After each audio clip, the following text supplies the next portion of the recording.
suis en compagnie de la candidate néo-démocrate du Nouveau Parti démocratique pour les élections du 3 avril dans la circonscription fédérale d'Ottawa-Vanier, Émilie Taman. Bonjour, Émilie. Bonjour. Ça fait plaisir que vous ayez accepté notre invitation. Merci beaucoup. Et merci à vous. Et félicitations. Merci beaucoup. C'est la deuxième fois là, que vous vous présentez. La première fois, vous ne pensiez pas que ça allait venir si vite, hein? Non, non. On est vraiment triste des circonstances, bien sûr. Oui, parce que même si vous étiez en compétition avec Maurice Bélanger dans la circonscription, vous respectiez quand même beaucoup tous les deux. Bien sûr, je l'ai vraiment admiré, puis j'ai beaucoup appris de lui, de comment il se voyait comme député, puis non, c'était vraiment un grand plaisir de le connaître. Bien, justement, on va parler de ces choses-là. Première question que je demande aux candidats, c'est votre expérience en leadership et en travail dans la communauté, bien sûr, a un impact sur votre style de candidat et le style de politicien ou de politicienne que vous voulez être. Pouvez-vous nous parler de votre expérience dans la communauté? Oui, bien sûr, mais premièrement, j'ai des expériences professionnelles que je pense qui vont bien me servir comme députée. J'ai été procureur fédéral et j'ai fait de poursuites dans toutes sortes de différents domaines fédéraux, surtout les fraudes fiscales. Et on voit aujourd'hui comment on parle des échappatoires fiscaux, puis les riches qui essaient de cacher leurs argent dans des paradis fiscaux. Alors, j'ai eu beaucoup d'expérience dans ce domaine-là.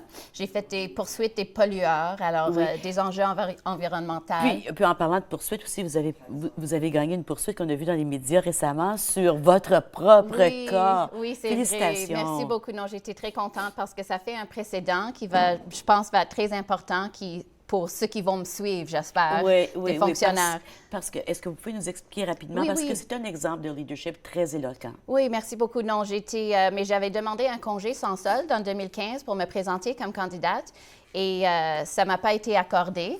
Alors, j'ai décidé parce que pour moi, c'était tellement important que je me présente en 2015, que j'ai laissé mon emploi, puis j'ai été congédiée. Alors, on est allé en cours et enfin, la Cour fédérale, la Cour d'appel fédérale a décidé que c'était pas raisonnable que j'étais pas accordé un congé et ça donne des nouveaux principes pour des fonctionnaires qui vont essayer d'avoir la permission pour se présenter dans le futur. En d'autres mots, vous n'avez pas peur de vos idées. Quand vous êtes convaincu de quelque chose, vous vous affirmez. J'ai mes principes, puis oui, exactement.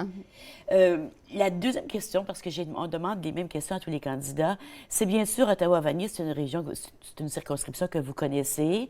Qu'est-ce que vous croyez être prioritaire? Puis est-ce que vous habitez dans Ottawa-Vanier et quelles sont les questions que vous croyez prioritaires pour cette population? C'est intéressant parce qu'Ottawa-Vanier, c'est tellement une circonscription diverse que les préoccupations dans de différents quartiers ne sont pas toujours exactement les mêmes. Mais si j'étais pour choisir quelques enjeux qui sont, je pense, des priorités partout, ça serait numéro 1, les logements abordables. On voit trop de nos voisins qui ont de la difficulté à s'installer dans des appartements sécures et abordables pour leur famille. On a plus que 10 000 personnes familles à Ottawa qui attendent d'avoir des logements. Ça, c'est vraiment important, même pour ceux qui ont de la sécurité dans leur logement. C'est important pour eux aussi de voir tout le monde dans notre circonscription, tout le monde dans notre ville avoir accès à des logements abordables. Ça, c'est vraiment important. Puis aussi les enjeux autour des aînés. J'entends beaucoup, surtout des femmes qui sont seules, qui ont des revenus faibles. Ils ont de la difficulté à trouver de logements abordables. Alors, c'est connecté un peu. Mais pour moi, ce sont deux enjeux vraiment importants.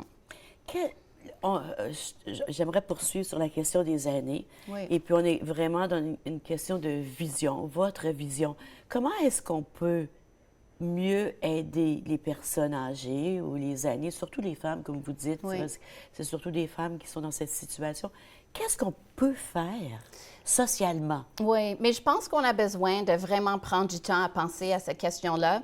Puis ça nous prend une stratégie nationale. Alors, je pense que les provinces, le fédéral, il faut qu'on s'assoie puis on se demande, vous savez que notre population d'aînés, ça va doubler en dedans de 20-25 ans.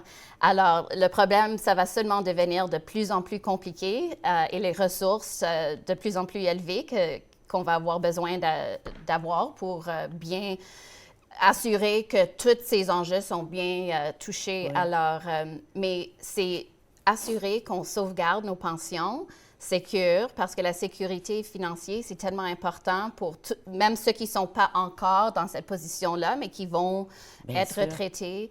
Alors, il faut qu'on Il y a la assure... sécurité financière, puis il y a aussi vous avez dit développer une stratégie nationale, mais une stratégie nationale, ça peut être financier, mais ça peut aussi être autre chose. Oui, trouver des façons, par exemple, d'avoir des résidences communautaires sécures et où les gens ne sont pas isolés. Oui. Mais en même temps, avoir les ressources pour que ceux qui veulent rester chez eux, avec l'appui de leur famille, ont les ressources puis les services dont ils ont besoin à la maison aussi. Oui, oui. Oui.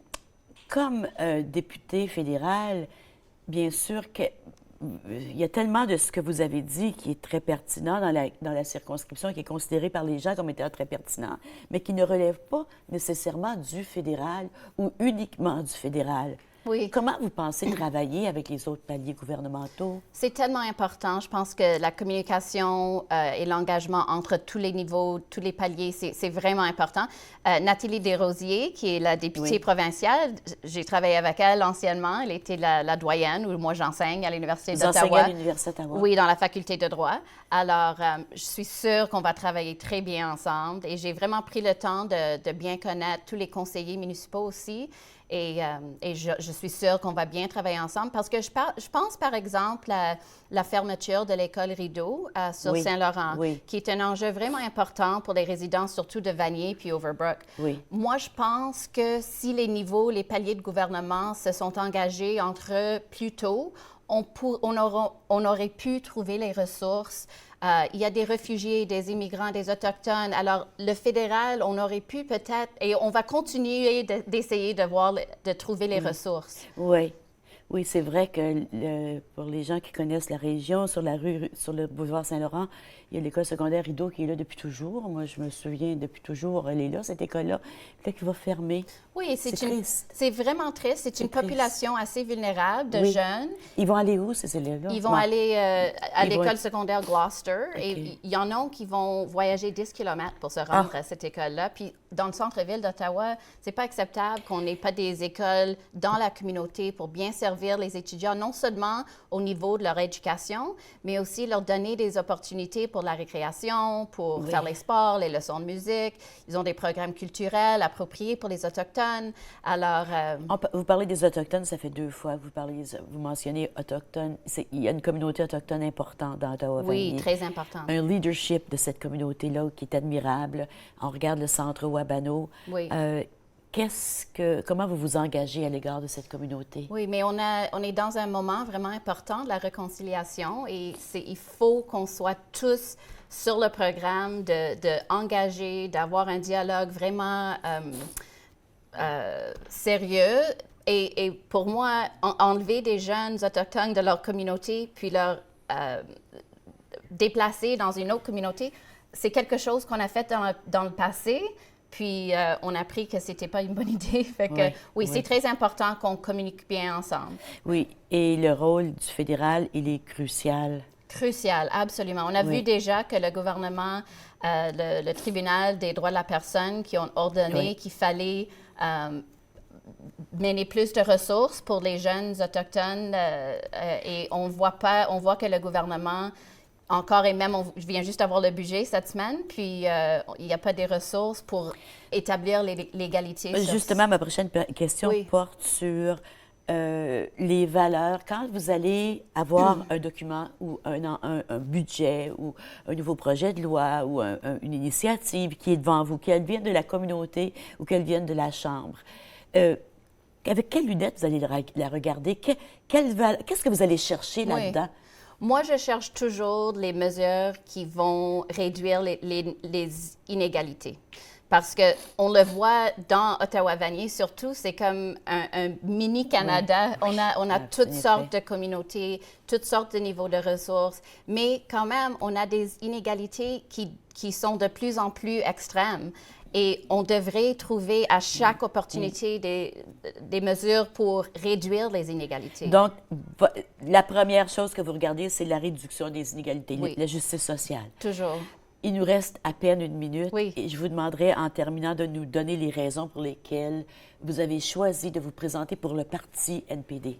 Mais c'est pour effectivement les raisons dont je viens de parler. Pour moi, c'est une partie avec des principes et toujours étant engagé à réduire les inégalités, bâtir une économie forte qui travaille pour tout le monde, surtout celles qui sont souvent laissées de côté.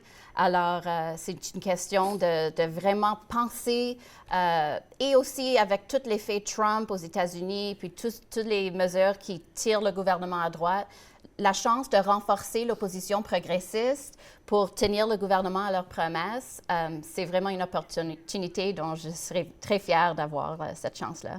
Bien, écoutez, on va vous souhaiter bonne chance. Merci. Il reste, je rappelle aux gens que nous sommes aujourd'hui le 24 mars, on enregistre le 24 mars. Cette fin de semaine-ci, ce sont le vote anticipé. Vous pouvez aller voter. Oui. Allez voir sur le site d'Élections Canada, élections.ca, pour savoir où vous pouvez aller. On vous souhaite bonne chance. Merci beaucoup. Bonne fin de campagne. Merci. Vous êtes en porte-à-porte, j'imagine? Oh oui, et on espère que ça va commencer à réchauffer un peu. Oh, je vous le souhaite. Merci beaucoup, Merci, Émilie. ça me fait plaisir. On fait une pause et au retour, je reçois la candidate Mona Fortier.